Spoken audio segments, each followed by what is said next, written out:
Bom dia, hoje é 16 de agosto, eu sou Ana Carolina Zitlag e esse é o Ouvindo um Podcast da Bloomberg Linha. Aqui eu te conto as principais notícias de negócios e de economia do Brasil e do mundo.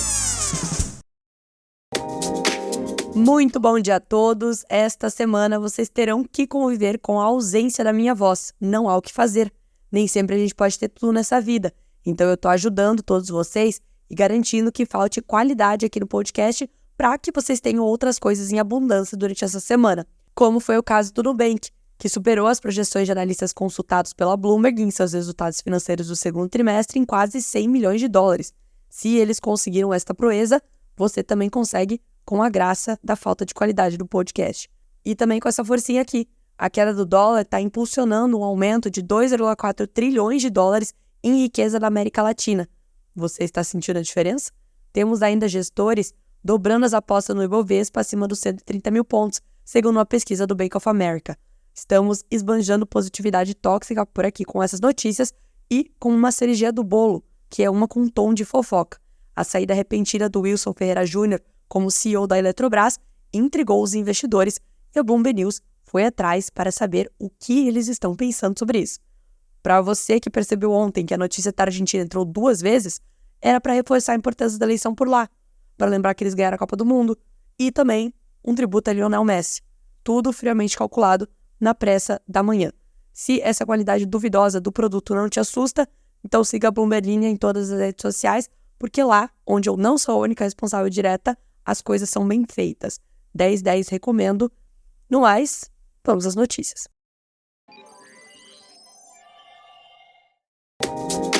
O Nubank superou as projeções de analistas consultados pela Bloomberg nos seus resultados financeiros do segundo trimestre, que foram divulgados no início da terça-feira.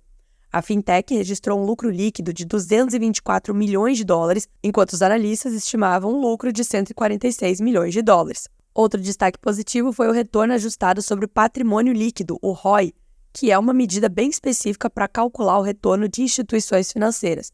O Nubank teve um ROI anualizado de 19%.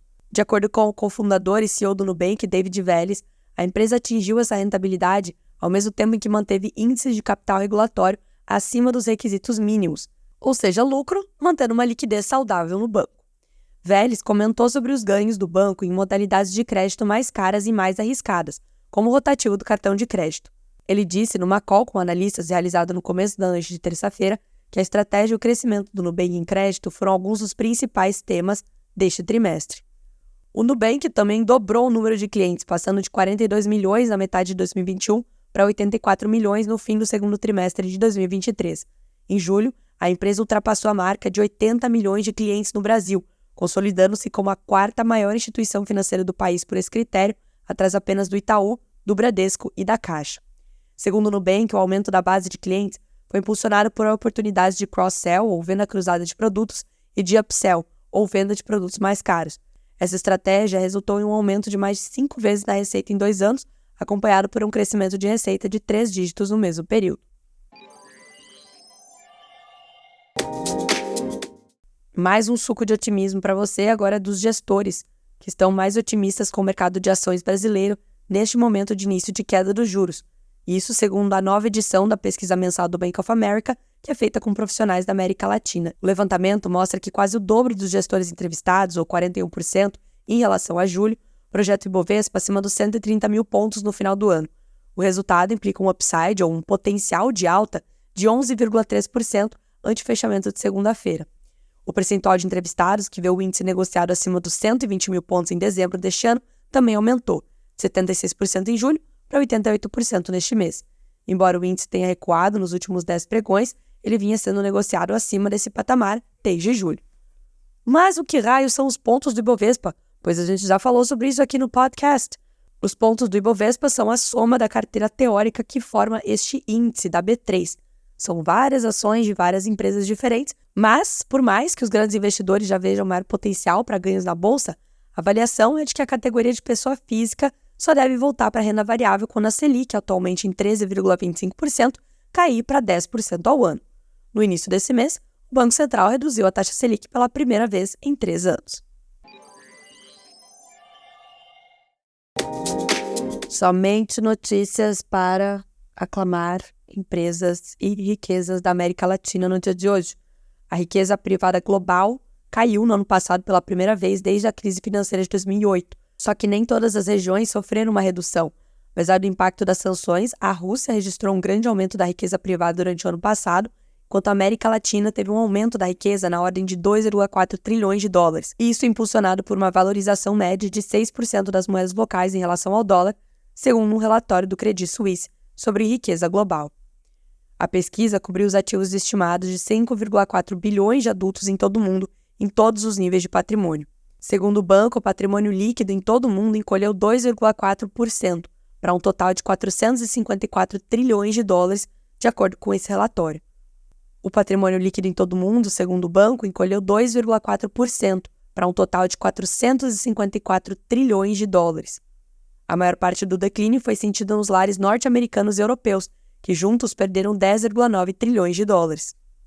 Só que os analistas do estudo preveem que 2022 pode ser um ponto fora da curva na projeção geral de crescimento da riqueza.